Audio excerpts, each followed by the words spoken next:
All right.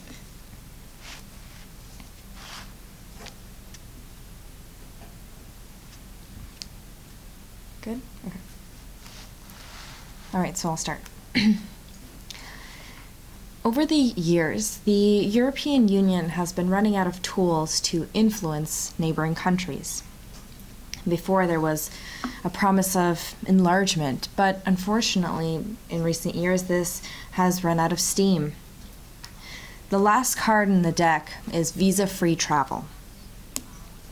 Really, from the perspective of the European Union, loosening regulations on visas and travel within the European Union or within Europe as a continent is a very good thing. In fact, it's a triple win for Europe. In order to get visa-free travel, countries must pass better laws concerning border control and data protection.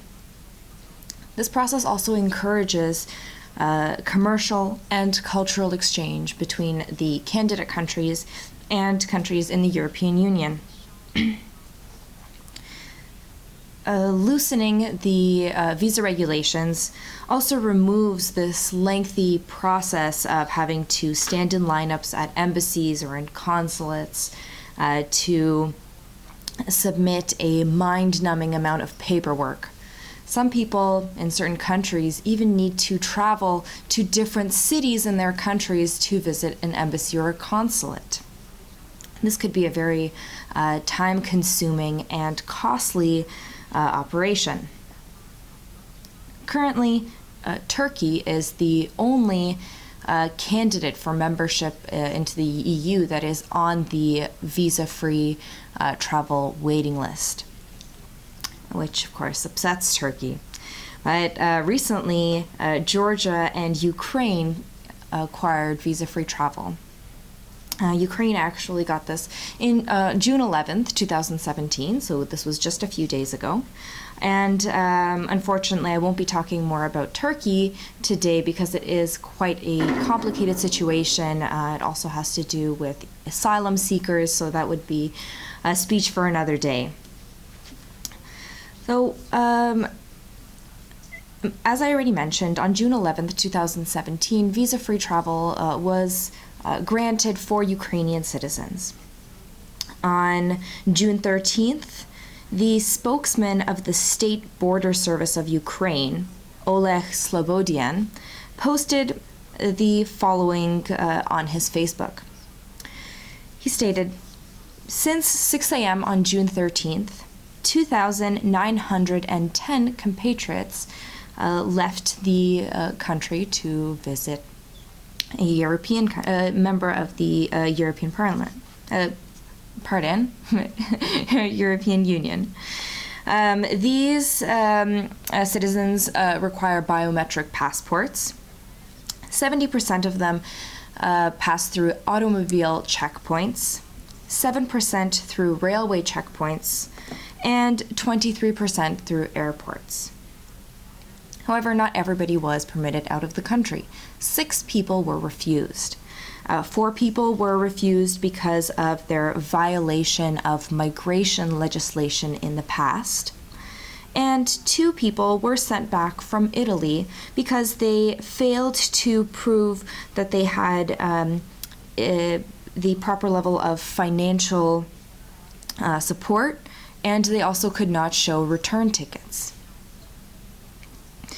Delivering on visa liberalization is great short-term for the current governments. However, it does not guarantee public support for the EU in the countries.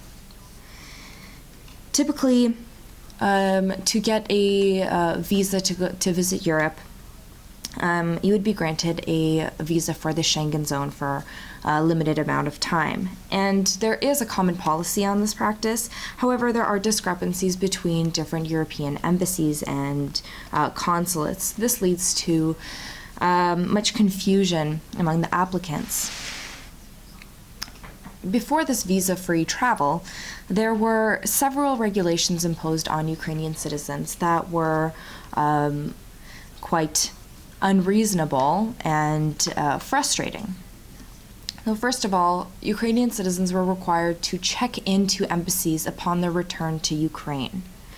In 2011, there were many reports that consulates and embassies required deposits from people traveling. That way, the people had to come back and they couldn't overstay their visa, or else they would lose their deposit.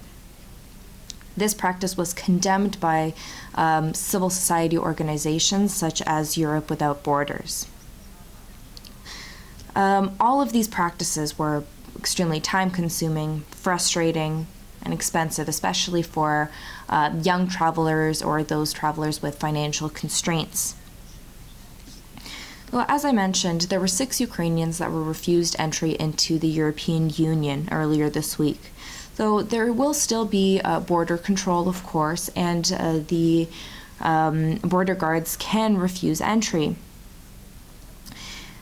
Moldova was granted visa-free travel to the European Union in 2009, and only 2% of Moldovans from that time have been denied entry into the European Union.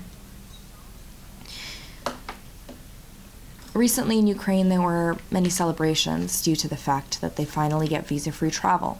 This was something that they were looking forward to for a long time. And there was a big celebration in Kiev. The president, Petro Poroshenko, he hailed the fall of what he calls the paper curtain.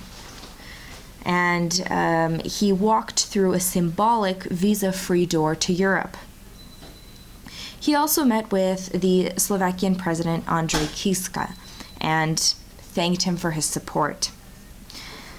Poroshenko stated that he was very happy that Ukrainians could finally return to the European family.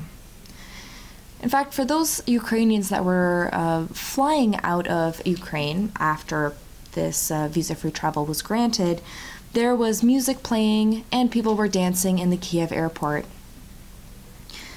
So there is much celebration now in Ukraine, and who knows, maybe Turkey will be next. Thank you.